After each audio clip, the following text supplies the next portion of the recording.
Hello learners, I am Abhay Sharma, special educator and I welcome you all to Mission Abhyas YouTube channel. तो हम लोग कर रहे हैं DSSB special education teacher MCQ series और आज मैं लेकर आया हूँ पार्ट 4। अगर पार्ट 1, 2 एंड 3 आपने अभी तक नहीं देखा है तो जाइए और देखिए अभी। उसका लिंक आपको डिस्क्रिप्शन में मिल जाएगा। तो चलिए फिर आज की क्लास स्टार्ट करते हैं। So question number 1 is, which color is used to show the indication of the left ear in the audiogram? So option A is red color, option B white color, option C green color, option D orange color, or option E blue color. So here the right option is option E, that is blue color. So ये basically एक audiogram है या ऑडियोग्राफ भी इसे हम कह सकते हैं, जो कि रिप्रेजेंट करता है पीटीए को, यानी प्योर टोन ऑडियोमेट्री, जो कि एक हियरिंग असेसमेंट टेस्ट है। तो मैं आप लोगों के लिए लिख देता हूँ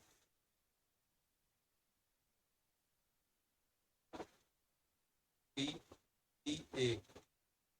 PTA stand for pure tone audiometry, जो कि एक हियरिंग असेसमेंट टेस्ट है, जो कि एक ऑडियोलॉजिस्ट द्वारा किया जाता है, जो कि हमारे हियरिंग थ्रेशोल्ड को दिखाता है left ear and right ear की। And left ear and right ear को रिप्रेजेंट करने के लिए बेसिकली टू कलर्स का यूज किया जाता है, जो कि हैं रेड एंड ब्लू कलर। तो जो ब्लू कलर है वो यूज किया जाता है हमारे लेफ्ट ईयर के लिए, लेफ्ट ईयर के लिए ब्लू कलर, और जो हमारा रेड कलर है वो हमारे राइट ईयर के लिए यूज किया जाता है। तो अगर आपको कलर में कंफ्यूजन ना हो, उसके लिए मैं आपको एक ट्रिक बताता हूँ। Red color for right ear and blue color for left ear. R for red and R for right. R for red and R for right. And blue color जो है वो लेफ्ट ईयर के लिए use होता है। तो चलिए फिर नेक्स्ट क्वेश्चन पे चलते हैं। Question number 2, global accessibility awareness day is celebrated on option A 18th में, option B 18th June, option C 1st दिसंबर, ऑप्शन डी 3rd दिसंबर। So here the right option is option A, that is 18th May. तो ये basically factual question है, ऐसे question भी आ सकते हैं कुछ कुछ। तो now let's move to the next question. Question number 3, children with autism have poor social interaction, excellent communication skills, repetitive behaviour, और option D A and C, या फिर option E all of the above. तो जो all of the above वाले हैं उन्हें मैं पहले ही बता दूं, it is the wrong option. So here the right option is option D, that is poor social interaction and repetitive behavior.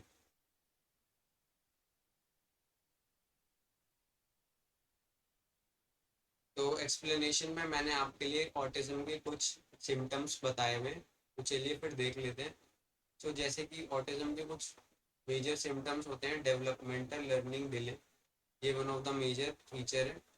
Second is difficulty in social interaction, social situation, attachment to unusual interest. तो attachment हो जाता है, जो autism वाले बच्चे हैं उनको social interaction में उन्हें प्रॉब्लम होती है। लर्निंग डेवलपमेंटल डिले होता है, सोशल इंटरेक्शन तो हो ही नहीं पाता है, उसके पीछे का one of the major reason है कि उनको बिहेवियर इश्यूज भी होते हैं और स्पीच भी उतने अच्छे से डेवलप नहीं हो पाता। Other than that sensory issues भी उनको हो सकते हैं, जो कि है बेसिकली रिपीटेटिव बिहेवियर भी हो सकता है। सेंसरी इश्यूज में light, sound, touch and taste, जो हमारी 5 सेंसेस है उससे रिलेटेड जो इश्यूज होते हैं वो आते हैं बेसिकली। और इसके अलावा 3 अदर इश्यूज भी हैं जो कि मैंने आपको पहले भी बताए हुए हैं, जो कि वेस्टिबुलर, प्रोप्रियोसेप्शन एंड इंट्रोसेप्शन इश्यूज। तो ये भी बच्चों को हो सकते हैं। तो ये कुछ सिम्टम्स थे ऑटिज्म के। तो now let's move to the next question.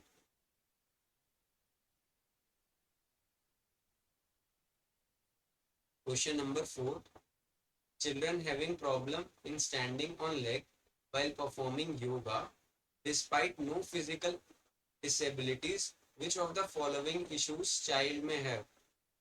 तो ऐसा व्यक्ति या ऐसा बच्चा जिसको कोई भी फिजिकल डिसेबिलिटी नहीं है बट उसको स्टैंडिंग में प्रॉब्लम हो रही है और आफ्टर परफॉर्मिंग योगा या योगा परफॉर्म करने में, तो उसको कौन सी प्रॉब्लम हो सकती है।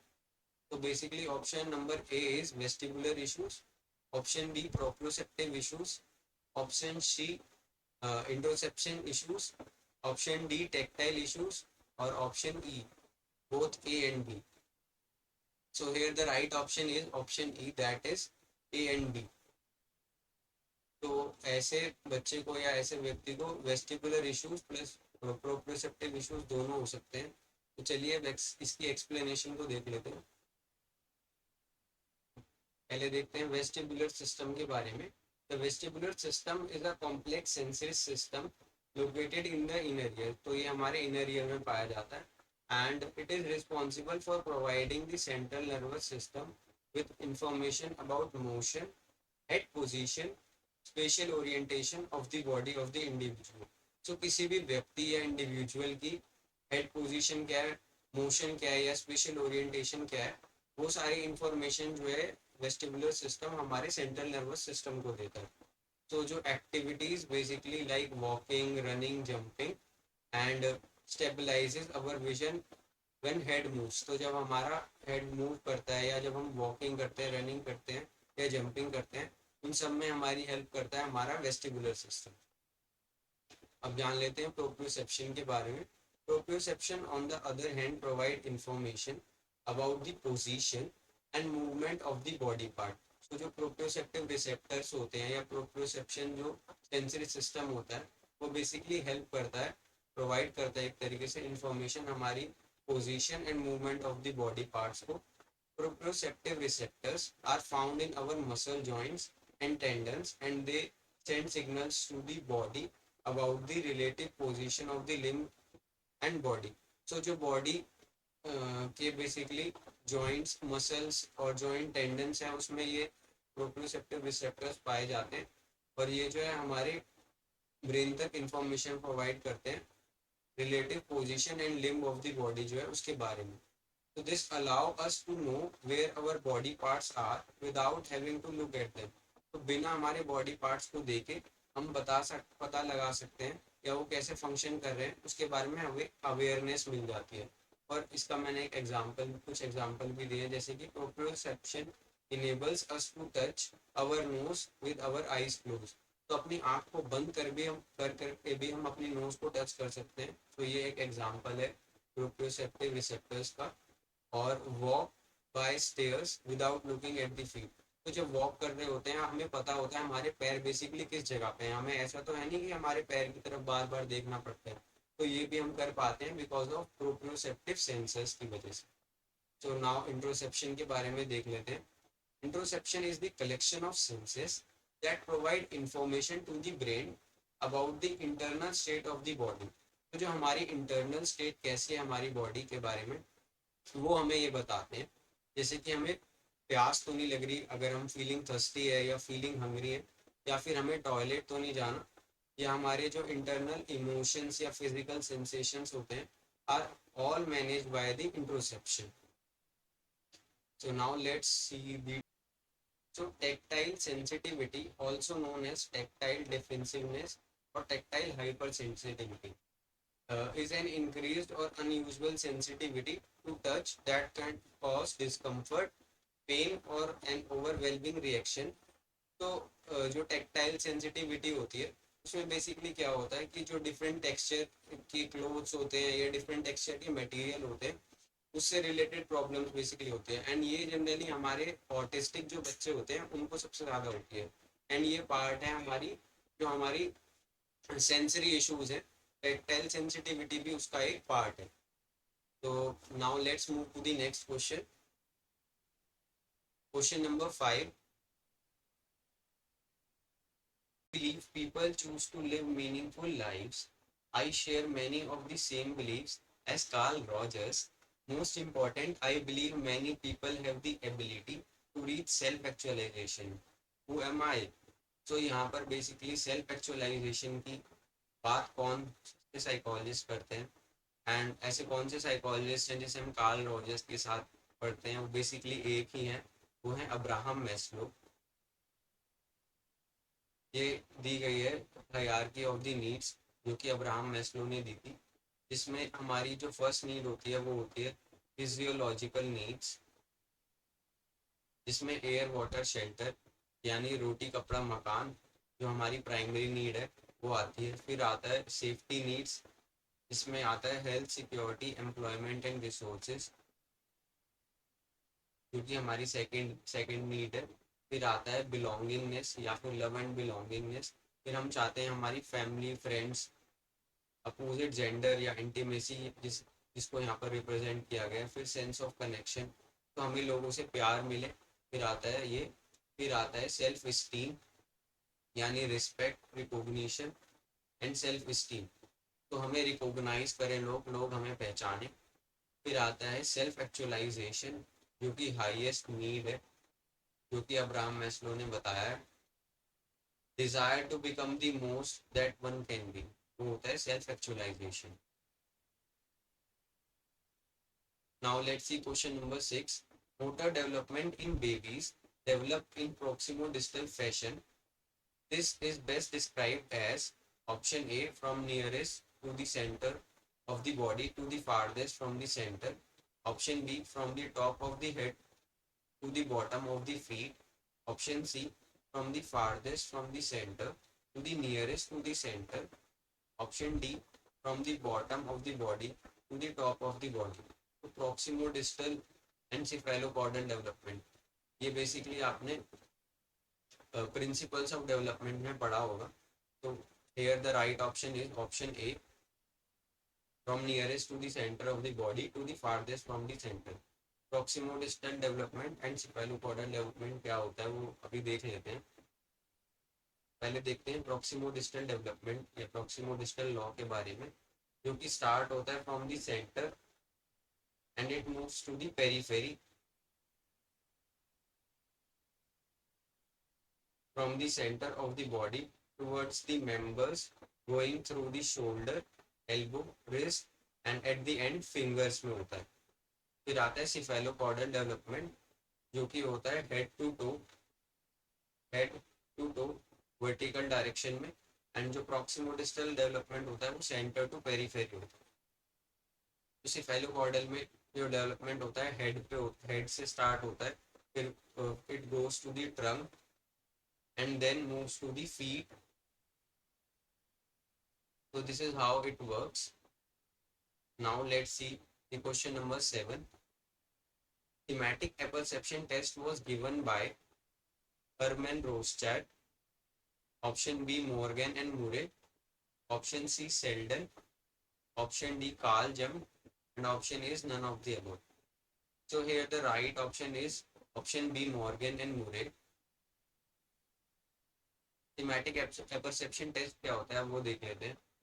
तो thematic apperception test is a projective method given by Morgan and Murray. तो थीमेटिक एपरसेप्शन जो टेस्ट है वो एक प्रोजेक्टिव मेथड होता है जिसको मॉर्गन एंड मुरे ने दिया है। इस टेस्ट में बेसिकली क्या होता है कि जो सब्जेक्ट होता है उससे एज अ स्टोरी टेलिंग के थ्रू जो है साइकोलॉजिस्ट उसका असेसमेंट करता है, वो किस तरीके से स्टोरी टेल करता है, उसका क्या पर्सपेक्टिव है इन्वायरमेंट को लेकर, स्टोरी वो किस तरीके से बता रहा है, उस बेसिस पे जो है उसका एनालिसिस किया जाता है थीमेटिक एपरसेप्शन टेस्ट में। Now let's see the question number 8. An eye chart that can be used to measure the visual acuity is option A Snellen chart, option B Scheller chart, option C Skellen chart, option D Snetter chart. तो यहाँ पर basically नाम थोड़े से change कर दिए, but here the right option is option A that is Snellen chart. तो ये होता है स्नेलन चार्ट, जिसमें क्या होता है वर्ड स्टार्ट होते हैं from the larger letter and moves to the when we moves to the down तो लेटर स्मॉल होते जाते हैं, एंड ये कंडक्ट किया जाता है अराउंड 20 फीट से। तो आपने डिफरेंट मेडिकल अगर आपने कभी दिया होगा किसी एग्ज़ाम के लिए, या फिर आपने स्कूल में भी देखा होगा, आपने कभी भी आई टेस्ट कराया होगा, तो Snellen chart he most of the जगह पर यूज होता है. तो now let's see the next question. Question number 9. Name the dyslexia assessment tool made by the National Brain Research Center Manesar. So option A is FACP, option B GLAD, option C MDPS, option D DTLD, option E डाली. सो FACP तो नहीं हो सकता क्योंकि FACP जो है वो use होता है हमारे ID यानी इंटेलेक्चुअल डिसेबल बच्चों के लिए. ग्लैड जो है हमारे LD स्टूडेंट्स के लिए यूज होता है, but glad is also not the answer here. FACP and GLAD is not the answer. FACP stand for Functional Assessment Checklist for Programming and GLAD basically आता है ग्रेड लेवल असेसमेंट डिवाइस, इसकी full form होती है. Then है MDPS, Madras developmental programming system, ये भी ID बच्चों के लिए यूज होता है, तो ये भी आंसर नहीं है. फिर है DTLD जिसको diagnostic test for learning disability भी कहा जाता है, बट ये भी ऑप्शन मतलब ये भी राइट ऑप्शन नहीं है. Here the right option is option E डाली. डाली stand for dyslexia assessment for languages of India. तो डाली को dyslexia assessment for languages of India कहा जाता है, और ये बेसिकली यूज होता है रीडिंग डिसऑर्डर्स के लिए. जो रीडिंग डिसऑर्डर्स होते हैं उसको असेस करने के लिए यूज होता है. एंड राइट नाउ ये अवेलेबल है 4 लैंग्वेजेस में, जो कि हैं Hindi, English, Marathi and Kannada. DALI एक स्क्रीनिंग टूल है फॉर स्कूल टीचर्स, एंड ये एक असेसमेंट टूल है for psychologist to identify dyslexia, जो कि एक रीडिंग डिसऑर्डर. एंड डाली जो है एक indigenously developed screening tool and screening and assessment tool है, यानी इसको इंडिया में इंडिजीनियसली बनाया गया है national brain research centre Manesar द्वारा. So now let's see question number 10. Trisomy 21 is more commonly known as option A learning disability, option B Down syndrome, option C Rett syndrome और option D epilepsy. तो trisomy 21 इसको कहते हैं हम. ट्राइसोमी is basically the Down syndrome. Option B is the right option. Trisomy 21, also known as Down syndrome, is a genetic condition caused by the presence of an extra full of partial copy of chromosome 21 in some or all of the body cell. It is characterized by the presence of 3 copies of chromosome instead of 2 copies. So trisomy 21 या down syndrome जो है generally जो है chromosomes की 2 pairs की जो copy होती है, but in case of trisomy 21 जो कॉपी है वो 3 पेयर्स की हो जाती है, जिसकी वजह से ये इशू हो सकता है. The extra chromosomal material caused by the intellectual disability and physical features associated with the Down syndrome.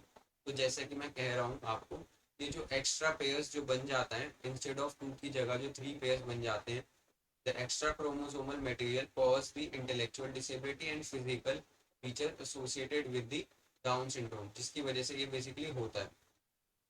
The specific effects can very among the individual. तो ये तो मोस्ट ऑफ द डिसेबिलिटीज के साथ है ही, ये जो इफेक्ट्स हैं वो वेरी कर सकते हैं, वो माइल्ड, मॉडरेट, सीवियर किसी भी लेवल के हो सकते हैं.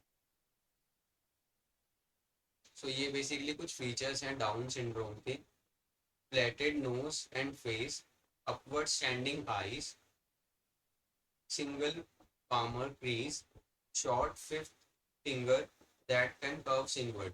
तो इस तरीके का कुछ जो है स्ट्रक्चर होता है जो डाउन सिंड्रोम बच्चा होता है. Small year, small mouth, eyes के नीचे इस तरीके से वाइट वाइट हो सकता है ना. जो हैंड्स हैं वो काफ़ी स्मॉल होते हैं, फैट और फैट भी होते हैं काफ़ी, और स्मॉल इन साइज होते हैं, लेग्स एंड फीट्स दोनों ही.